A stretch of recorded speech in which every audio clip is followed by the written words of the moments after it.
welcome to the Cult Connections Review Show. I'm your host, Ian Graham, and every episode I will be joined by a guest to review what's new in the world of film and TV.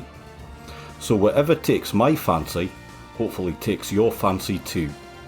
Come and join us on the Cult Connections Review Show.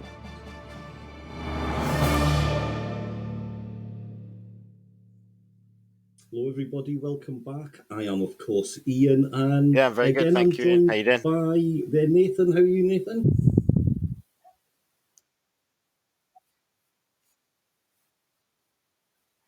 I'm doing fine, yeah. So we are a little bit later this. I'll say this week. It's almost 2 weeks. Unfortunately, unlike the Knight himself, unlike Stephen, work gets in the road of actually doing this, which is a big shame. However, we are here to talk about Moon Knight episode 2, Summon the Suit, and it fairly much sort of carries on from where we left off the last time. So it's aftermath of the Moon Knight first sort of showing up. Stephen wakes up. Then he's quickly off to work, and I did enjoy this. I thought we could probably see this sort of coming, but it is the day after. He says to the security guards to pull up, the footage. Obviously, something's gone on, and sort of lo and behold, it's just it was a good start to the episode to kind of pick it up and just keep the story kind of moving along as we're going to come with episode 2 and 3. The story doesn't slow down at any point. It just keeps going. It's going at quite a fast pace. So, no, I enjoyed it. And I think the character of Stephen is kind of won over everybody, particularly when we get onto episode 3.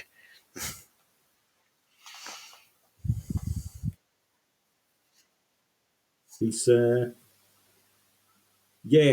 definitely. He is likable. I must admit, he's the kind of bloke who, you might not be friends with him, but you would certainly have sort of nothing against him either. He is a nice guy. It is interesting when they're looking at the footage, and so it's basically Stephen running around on his own. Then he says, right, so fast forward it, and then we see Mark, and Mark walks out, and he's, staring at the camera, and Stephen himself, that's not me. And I think one thing that I picked up on, and we will see it as we're going on, it's kind of... Yeah, I think that comes down to Oscar Isaac's just quite masterful portrayal of making these characters so unbelievably different. Even in just the way they walk, as you say, their standard facial expression, they might as well be two completely different people. It's quite remarkable. It's quite remarkable. Like, just as we go on, that becomes even more evident of just the skill this guy has.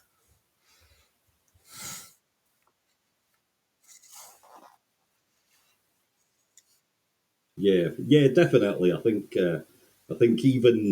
even early on, he's nailed it down. Yeah, now there was an interesting scene here there, Nathan, and I did have to. So I picked fault a little bit in episode 1. Obviously, London's the geography, human resources, the use of the word inventory instead of stock taking. So he goes to see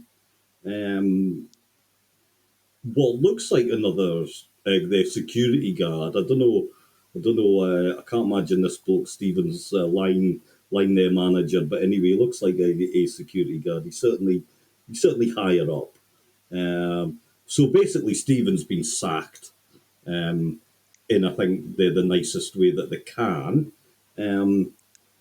But they give him a leaflet for what's obviously like something like say the Priory or a private clinic, and I'm just like, nah, that's not happening.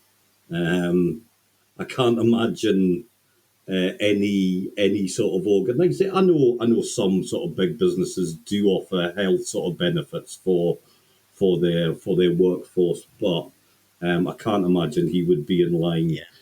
He would have to go and see their GP, and there's probably a 16-week their waiting list to see the mental health team. So I didn't quite buy that one, although it did seem sort of nice, but no, not in the UK anyway.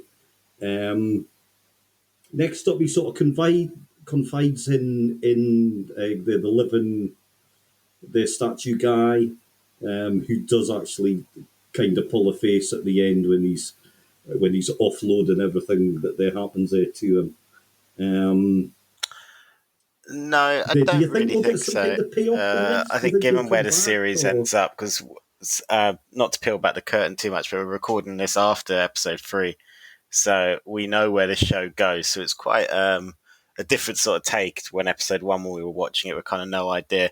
I think given where the show ends up going, I can't imagine we're going to be coming back to these sets, like, to these kind of setups. Like, I guess maybe at some point, but we're certainly a good few thousand miles away from it as things stand.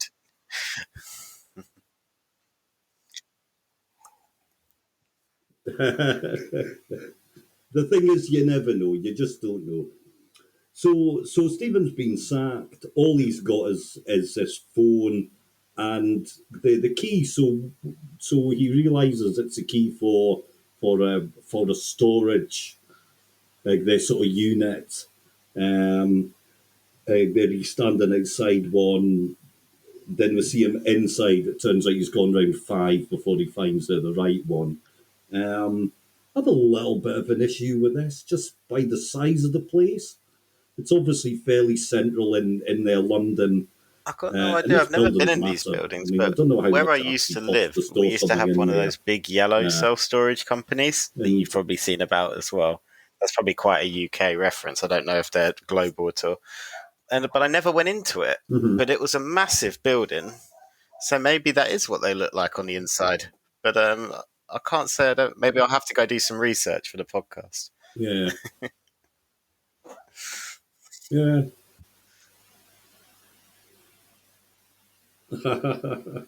I'm just wondering if I've got some Easter eggs. Just because I've got some Easter eggs for us before we go into it, if you'd like them. So he goes into his. So for those eagle-eyed viewers would have noticed there was a QR code on the door. Okay. Of that Stephen ended up opening, and if you scan that QR code, it does take you to the Marvel website, and you do get a free Moon Knight comic to read. So, and it's apparent. Yeah, so I've not done it myself, so I apologise if that's wrong, but that's something that I have seen everywhere and have been told. And the 43, it's number 43 on the door, and Moon Knight issue 43, from doing a bit of research, is a comic book where Moon Knight fights a load of doppelgangers of characters such as Daredevil. So there's something for us. This episode was littered with stuff like this, so I've got a list of them as we go along. Right.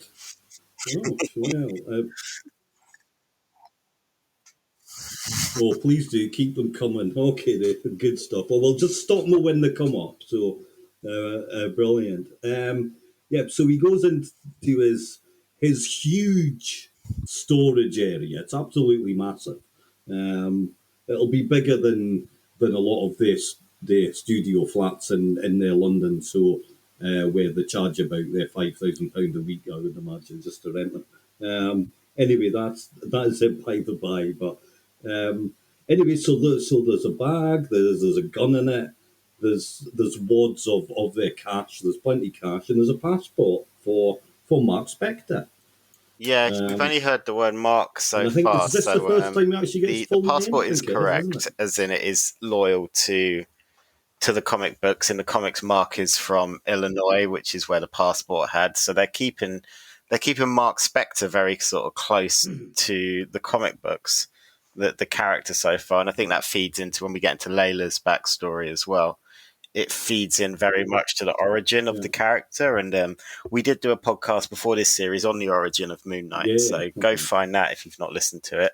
But it seems that they're sticking very true to that. So did you like that plug there? That was very professional, I thought. Good stuff.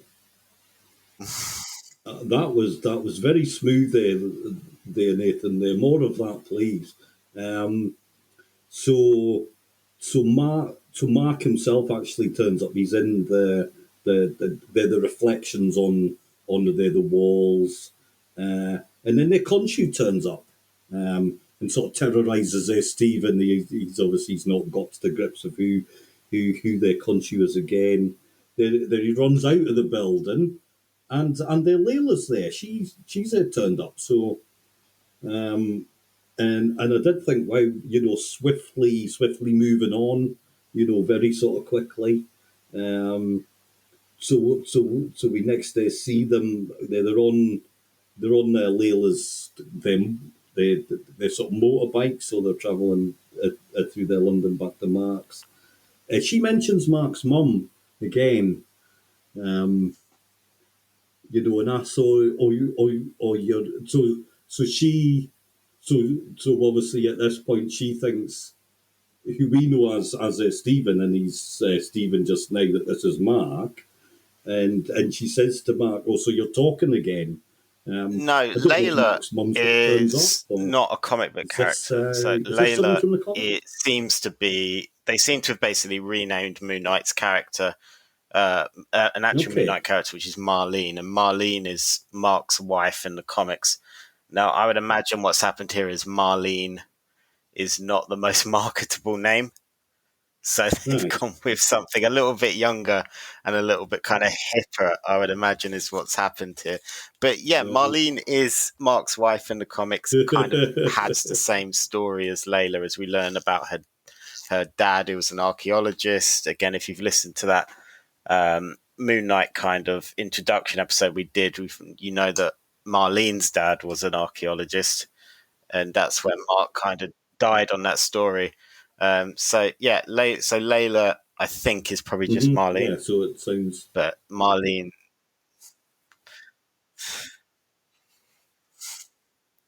It's just Marlene. Now that's interesting, Nathan. Now I don't know.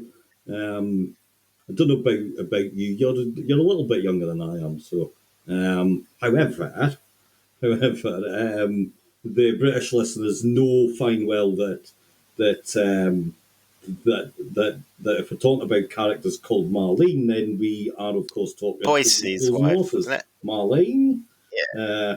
Who was their Boycie's wife. Yeah, So there's a little reference for no one at all.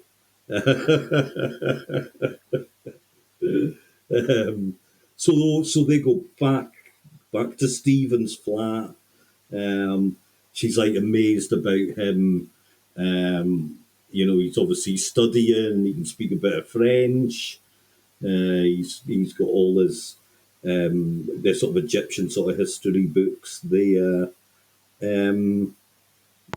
police turn up. Of course, it's pretty obvious from the start that they're not the police. Layla disappears. Stephen is. They're sort of arrested now. This is interesting because they're so they're in the car, and obviously Stephen thinks he's going to the station, and they mention Mark's backstory. So they talk about, and like you mentioned, Nathan, they spoke about he was part of a sort of covert ops sort of group, and a archaeologist got a bullet. That's pretty much what happened. Like Mark in the comics, I imagine this is where he gets his fighting ability from. He was in the CIA for years, and then he branched off and became a private mercenary, and did end up in Egypt working for an archaeologist to kind of open a tomb. And it was a character called Bushman in the comics who turned his back on Mark and double-crossed him. So that might be the event they're talking about. The cops themselves, Bobby and Billy, are the names. Bobby and Billy, again, they're names of characters in the comics. They actually worked as orderlies in a mental hospital that Marx ends up in the comics. But they are servants of Amit, again, the god, who is the god that they're trying to awake in the story as well. So those names crop up. So they're obviously pulling names from the comics just to give us nerds something to latch onto every now and then. Yeah. Another little Easter egg for everyone is the case that they bring up on the computer. The file number's 1975. That's the that's the year of Moon Knight's first appearance in the comics. So there's a little something else for you guys. Yeah. So so that's good. So instead of going there to the station, they appear to go to a part of sort of London. So they're in a part of London. Harrow is there's lots of people going about. Then they go inside this sort of building, like the sort of community centre. To be honest, the inside doesn't look very sort of British, but I don't know if that means there's something. Probably not. But I did find this bit, fascinating here in that this all seems very nice. Harold seems quite this sort of benevolent in a way. He offers Stephen some lovely vegan soup. He's trying to spin a sort of story that everyone's being looked after, and it's all sort of nicey-nicey. Pretty much, it's very all goes just a bit sort of sinister. Forever, in that it all seems very tranquil, very peaceful, but there's obviously a line that you don't cross. Everyone's after the same thing, and Arthur wants what he wants. Another little thing here for everyone is he introduces Victor, which is the guy that made the lentil soup, and he introduced him as being from, and I'm sorry if I'm butchering this, the Yucatan. That's where he's from, and the Yucatan is in the comics where Arthur Harrow was doing his Nazi experiments for the actual comic book characters. So there's another little thing for everybody there. But yeah, it goes very sinister when Arthur asks for the scarab. That's all he wants. He just wants the scarab.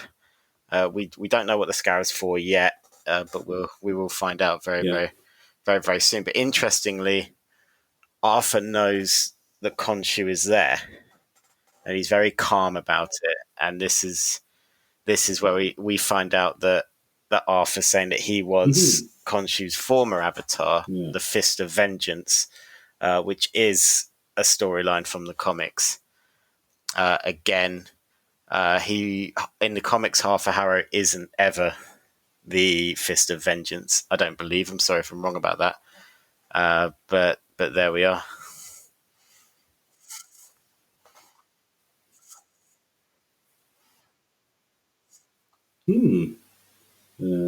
Okay, right. So maybe this is a merging of something. Maybe it's or maybe it's something else.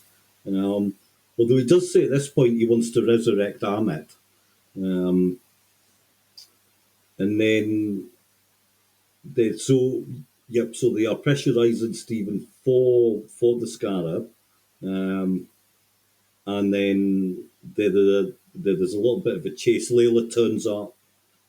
She asks Mark to summon the suit, which is where we get obviously the title for the episode from.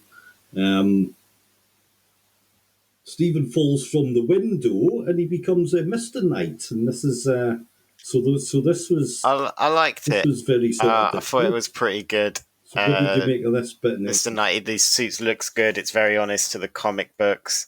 In look, not necessarily in character. In character, Mr. Knight is kind of the way that Moon Knight interacts and investigates things and works with the cops. But there's a lot of different incarnations, but this is very unique.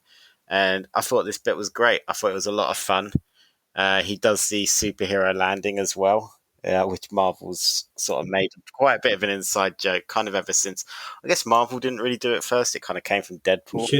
But obviously Black Widow as well makes fun of it. But it's a very kind of on the top over the top sort of way superheroes tend to land. But no, I thought this bit was great. I thought it was a lot of fun. Stephen is refusing to hand over the body, which kind of gets a bit darker later on when Stephen does finally give it up and sort of realizes where he is in the reflections in the mirrors. But no, this was a lot of fun. And Oscar Isaac, again, just showing us how he's kind of able to create two very distinct human beings inside one body.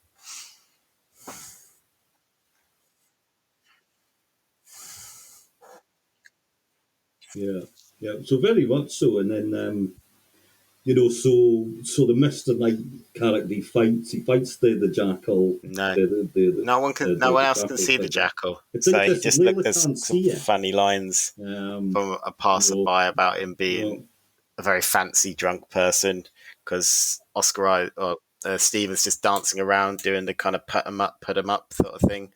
He realizes he's got powers.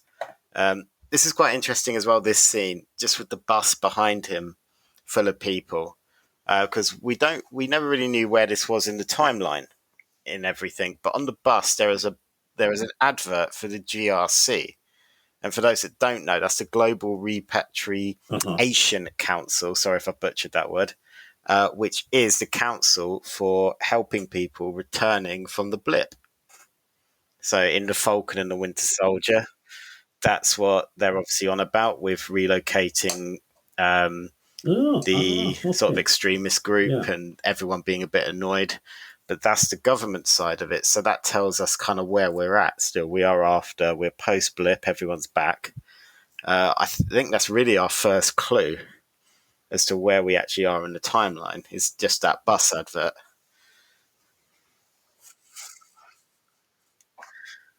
Yeah, oh, excellent. Yeah. Well, excellent, Nathan. I'm glad that you picked up on that. I must admit, my observations obviously hopeless. But it certainly had a very present sort of day sort of feel. But it would fairly much be sort of present sort of day. I think that is just where we are. Obviously, with Spider-Man and so on, that we've sort of seen that bit. So we are fairly much it's current sort of time sort of frame. So so Stephen's getting sort of pummeled a little bit. He does sort of surrender to Mark. So or to Moon their night, and he eschews the jackal. This is quite I did enjoy this, but he slams him down on some sort of spike. I did like that. But what we do see is that he has lost the scarab, so the Harrow now has it. But and then to really just end the episode, it's funny because everything is now sort of turned around. So Mark is out, as it were. Mark is in sort of charge of the body, and it's the Stephen who is in the reflection. So he is the ones now. He is now sort of trapped, as it were, which is absolutely fascinating. So very quickly we've had a big sort of 360 going on. And then they don't hang about. Pretty much. So whoosh. It's kind of the first time we hear about the deal that Mark has with Khonshu. Why he was chosen, because Khonshu was sort of talking about getting the scarab. This is part of the deal. And Mark, he needs the body, and he's going to have to stop Arthur from raising Amit's tomb, because that's what the scarab's for. The scarab goes to Amit's tomb. It's not a compass. It's a kind of a beacon. It will take you to this god. And we heard what Amit's plan is as well at one point, which is basically anyone that is perceived to have committed evil or might commit evil in the future should be killed. Very much kind of we're punishing pre-crime at this point. It's very Minority Report, if you remember that terrible movie. It's very much like that. It's just, So yeah. not good. And Conchi, Mark does sort of say to Conchi, what should he do? And Conchi said, well, we're going to have to go somewhere. And Mark's like, where? And I think Conchi says, like, where the hell do you think? And then it flashes off to a hotel room, a drinking Mark. Looks like he's drinking whiskey straight from the bottle. He opens the curtains, and there are the pyramids. So we're in Egypt. We flashed very quickly over there. It's moving at 1,000,000 miles an hour, but no, a good second episode, I thought, to set up the story and to set up where we're going.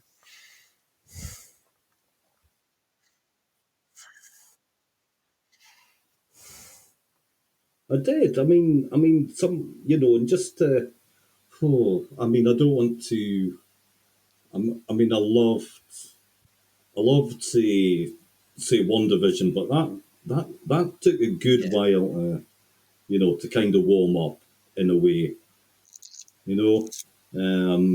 But yeah, this is just lightning sort of pace going on there here, or it feels like it there to me. So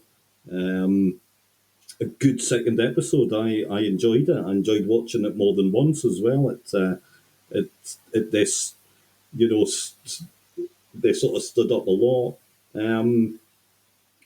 And now it's wide sort of open. It's like, okay, Egypt, let's see what sort of happens. So, but yeah, really solid. I think it builds on what happened in the first one as well. So yeah, it's been really good their stuff.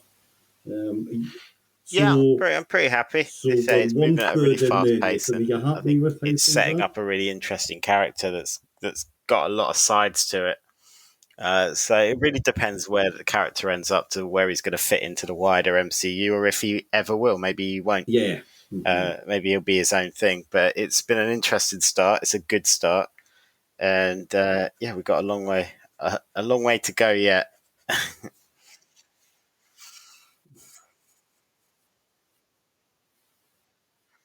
Yeah, we certainly do. But yep. So that's been superb. So No worries. the blah blah blah. So just to say, Nathan, thank you very much, and I'll see you actually very shortly as we review episode 3. However, for everybody else, thanks for listening. I am going to say it. Latest Gators.